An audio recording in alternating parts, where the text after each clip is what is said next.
What the devil is happening? No, not devil. But what the heck is happening with Jamaica's double Olympic sprint champion, Elaine Thompson? From a position 2 years ago, when she was the dominant and imperious force in women's sprinting, becoming the first Jamaican woman to win the prestigious Olympic 100-200 double. She equaled the Jamaican 100-meter record. Elaine Thompson looked then to be the woman destined for unparalleled greatness. To hear and know, when Elaine can't win a race? Seriously, when last Elaine Thompson win a race? She was 5th at the World Championships in 2017.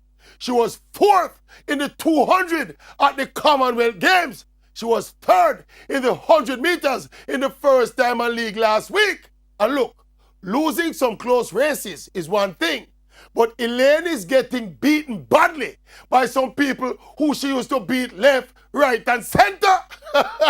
And as for the theory that her coach, Stephen Francis, knows exactly what he's doing, and Elaine will be ready for the next year's World Championships and the 2020 Olympics in Japan.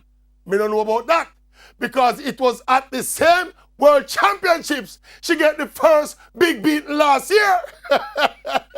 And she must have sponsorship contracts, which are performance-based. Plus, it just don't look good to have every little Jane, Jill, and Jeanette beat up the big double Olympic sprint champion that cannot be strategic by Coach Francis. And Elaine is 25, so it's not like she old and done.